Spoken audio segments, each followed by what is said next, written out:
for chips, then a staining jar to put them in, mud gel which is at +4 degrees. This is a cold cube. You'll need cold tips, water for humidity, and culture medium and your cells. Let's have a look at the chips. Get familiar with the chips. So this is an IC chip, okay, on a microscope slide, and it has 3 chambers. This is the top part, this is the bottom part. Bottom part will be at the bottom when you place it in the staining jar. So here there's no PDMS, and the water you place for humidity will be here, and it should not touch the PDMS. So we have 3 channels. Top part is where you're going to load the cells, bottom is where you're going to load the chemoattractant, and in the middle you're going to have the matrix.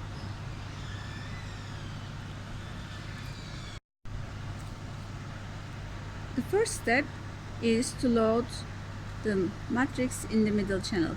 This can be matrigel, collagen, or any synthetic matrix. So note that there are 6 inlets or outlets here, 2 per channel. And to load the matrix, you're going to use this or this one, okay? And it is important that you hold the chip vertical so you can use gravity for forcing the matrix into the middle chamber. It's important that you use a P20 maximum. Do not use P200 or any larger.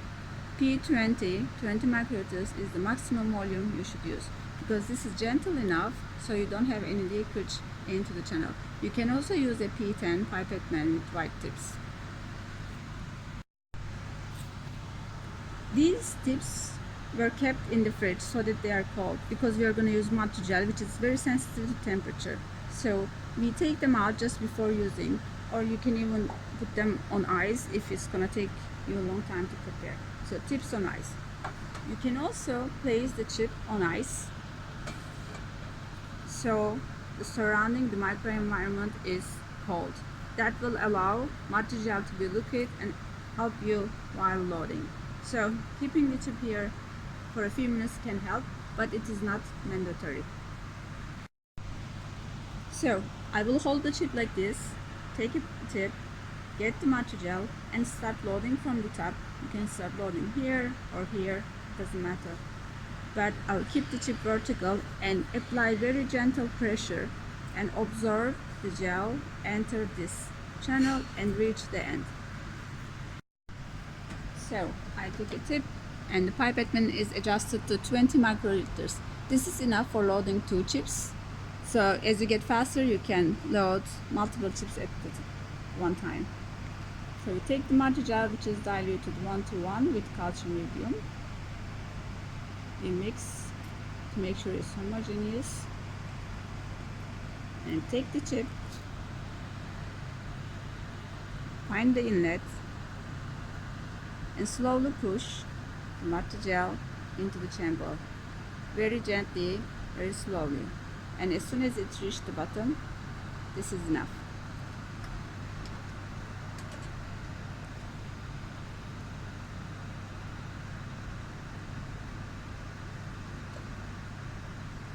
I didn't put this chip on ice, and the loading was equally successful. It depends on the matrigel density or any other gel you're using. Here's a couple of tips and tricks. So when you have the tip at the inlet, do not push it all the way in. You don't need to do that. So you should be able to remove it very gently. So before doing the actual loading, you can practice. You just make sure you're just inside the inlet, but do not push, never, okay? Just make sure you have contact. Then as you inject the matrigel, do it slowly, and look at my thumb here. I do not release it until I'm out of the channel, because if I release it while I'm here, I will retrieve the matrigel and there will be bubbles, etc. So when I touch my tip to the inlet, I do not use excessive force. Now if I do it, it is hard to get the tip out. So very gently I just make contact, and then I slowly push the gel in until the gel reaches the bottom inlet, and then I just take the pipette out, okay, and then release the pressure. So if I use excessive force, you see we can have leakage because I just pump the gel in. You should do it slowly, and if I try to take it out before then I will have bubbles. So very gently, slowly, and adjust the pressure here. We have loaded the chips with mud gel, and you can see there's still air on the top and bottom chambers, but the middle chamber is filled, so you can see they have different contrast. And then we can place these multiple chips here.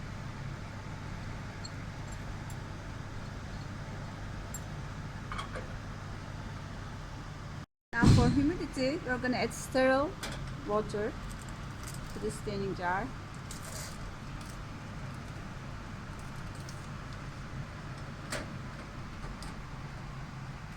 Five milliliters is enough.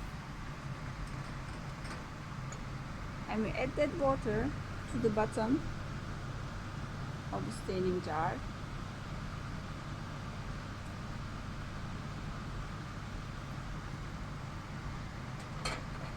Make sure it is distributed equally.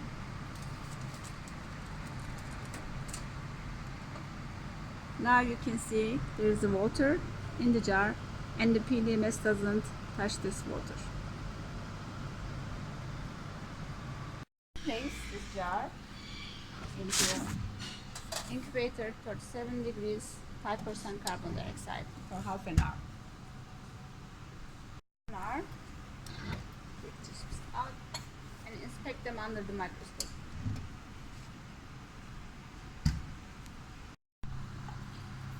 So as we take the chip out, there can be some water at the bottom. You can gently wipe it. We place the slide in a standard microscope stage. So this is the post region. We focus here. This is the matter gel. And now here we have air. So we have loaded the matter gel here. It's straight, nice loading. So here we're at one end of the chip. This is region 1. This is region 2. And this is region 3. Now we go to the other side of the optics channel. So we have the corresponding regions here. 3, 2, and 1. So we'll have our chemoattractant and cells. We'll load the chemoattractant first.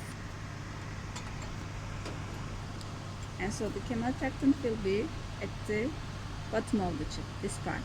So I hold it upright, gently touch the inlet, gently add chemoattractant. Okay.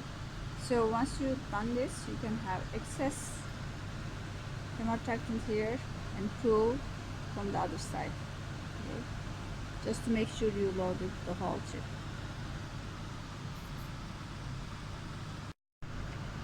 The bottom of the chip. Gently touch the inlet and slowly add the chemoattractant.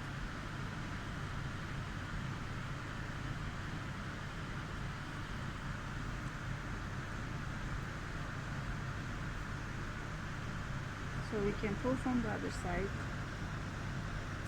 and make sure the whole chamber is filled. Next we load the cells.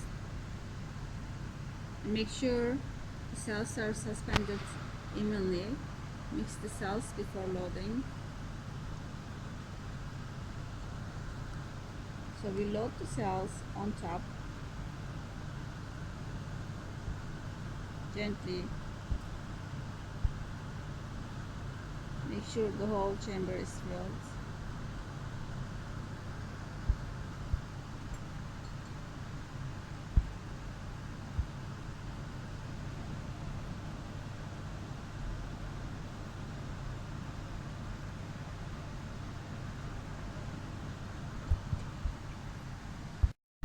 So now we have chemoattractant at the bottom, matrix in the middle layer, and cells on top. The reason we use the staining jars is to help the cells settle on top of the gel due to gravity. It depends on the cell type, but usually as short as 1 hour is enough. Now the experiment is set up and we place it in the incubator during the total duration of the experiment. It can be 1 day, 2 days, 3 days, as long as you want. Now, to change the medium every other day, take the chips out of the incubator and work in a cabinet. All manipulations are done with the P20 to be gentle on the system. This was the case when we loaded the matrix, the culture medium, the cells, and now when we are going to do the media change. Culture medium.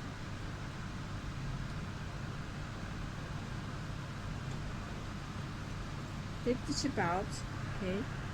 So this is where we have the cells. We first check for any bubbles in this inlet and outlet. If there's a bubble, we have to take that out first, but if there is none, we can place fresh medium on one side and then remove the old medium from the other side very gently.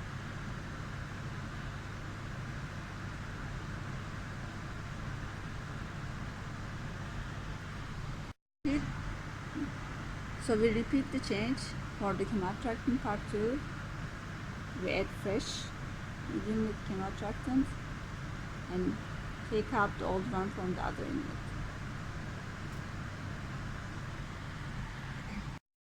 So now there is air bubble here, and if I don't remove it first and let the medium come to the outlet before adding the media, this bubble will move into the chamber.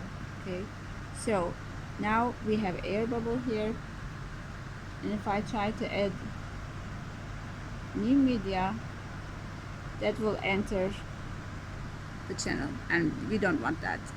So we have to remove any bubbles before adding new media, and the bubbles we have are in that volume, these columns we have here.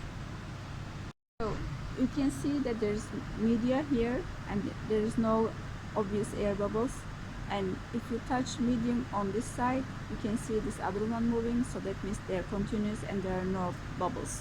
That's one way to check for bubbles. After loading the culture medium, we can see there is no dark area here. So we have the mat gel here in the matrix channel, and we have on top the media. So this region 1, region 2, region 3. Remember when we first loaded mat gel, this region was dark because there was air there. Sometimes you can have air trapped at the corners, but this is not going to affect your experiment. This can be neglected. Inspect this staining jar every day or every other day and make sure there's enough water so the chip does not dry out. Change, you can place back in the incubator and continue running your experiment for at least 2 weeks.